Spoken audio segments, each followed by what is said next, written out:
Capítulo 1 Meus pais e minha infância. Os traços característicos da cultura hindu têm sido, desde sempre, a pesquisa das verdades últimas, e simultaneamente, a relação entre guru e discípulo. Meu próprio caminho conduziu-me a um sábio semelhante a Cristo. Sua vida fora cinzelada para a posteridade. Foi ele um dos grandes mestres que constituem o mais valioso patrimônio da Índia.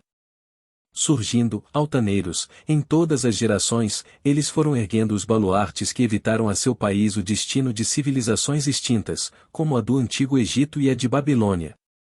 Minhas recordações mais antigas abrangem traços anacrônicos de uma encarnação anterior. Lembro-me claramente de uma existência longínqua, a de um yogi entre as neves do Himalaia. Estes indícios do passado, graças a um elo imensurável, permitiram-me também vislumbres do futuro. Indefesas humilhações da infância ainda não se desvaneceram de minha memória. Era com ressentimento que eu tinha consciência de ser incapaz de me locomover e de me expressar livremente. Sucessivas ondas de oração erguiam-se dentro de mim ao reconhecer esta impotência física. Minha forte vida emocional exprimiu-se mentalmente, em palavras de muitas línguas. Entre a confusão interna de idiomas, habituei-me, pouco a pouco, a ouvir as sílabas berigalis de meu povo.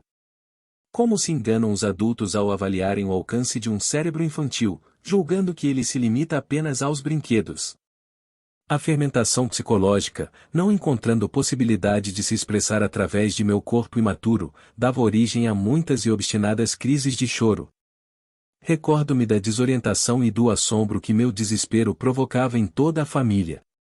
Lembranças mais felizes também me ocorrem, as carícias de minha mãe, as primeiras tentativas que fiz para balbuciar frases e dar os primeiros passos. Estes triunfos infantis, normalmente logo esquecidos, criam, contudo, em nós, um alicerce natural de autoconfiança. O grande alcance de minha memória não é caso único. Sabe-se de muitos yogis que conservaram a consciência de si mesmos, ininterruptamente, durante a dramática transição da vida para a morte de uma para outra vida. Se o homem fosse apenas um corpo, sua desintegração física seria para ele o término de sua identidade. Mas se, no decurso de milênios, os profetas falaram a verdade, o homem é essencialmente uma alma, incorpórea e onipresente. Apesar de insólitas, recordações nítidas da primeira infância não são infrequentes.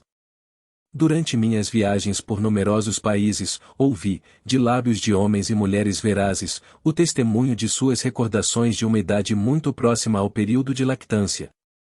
Nasci em 5 de janeiro de 1893, em Gorakhpur, no nordeste da Índia, perto das montanhas do Himalaia.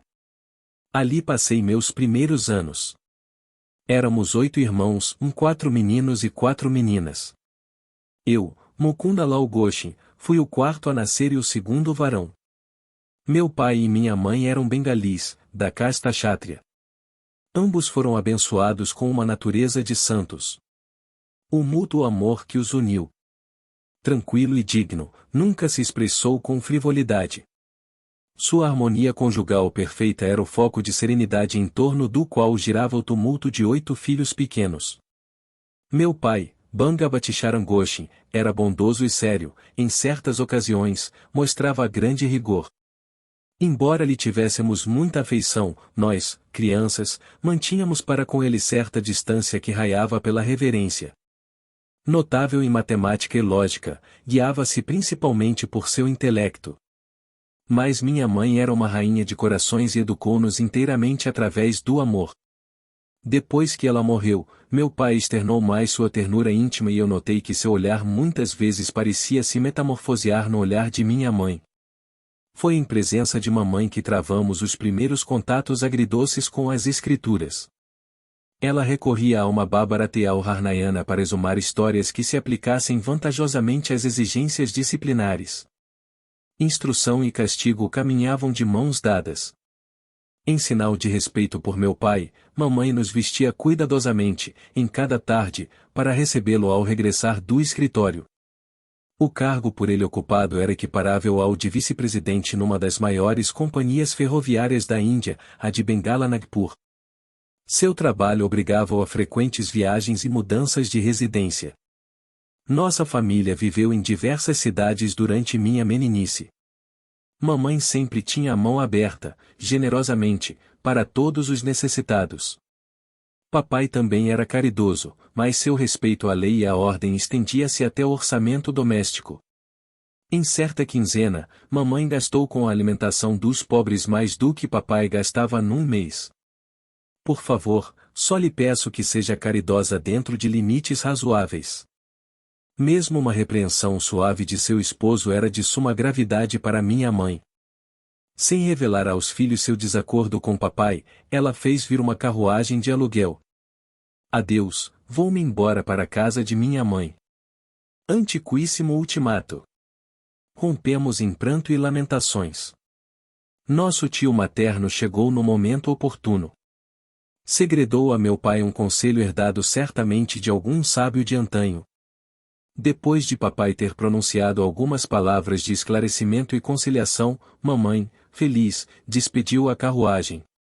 Assim terminou a única divergência de que tive conhecimento entre meus pais. Recordo-me, porém, de uma discussão característica. Por favor, preciso de 10 rúpias para dar a uma pobre mulher que veio bater à nossa porta. O sorriso de mamãe era persuasivo. Por que 10 rúpias? Uma é bastante. Papai acrescentou esta justificação. Quando meu pai e meus avós faleceram subitamente, eu soube, pela primeira vez, o que era pobreza. De manhã, comia unicamente uma pequena banana, antes de caminhar vários quilômetros até a escola. Mais tarde, na universidade, sofri tais privações que me vi forçado a pedir a um rico juiz o auxílio de 1 rúpia por mês. Ele recusou, declarando que mesmo 1 rúpia tinha valor. Com que amargura você lembra a recusa dessa rúpia? O coração de minha mãe teve um instante de lógica.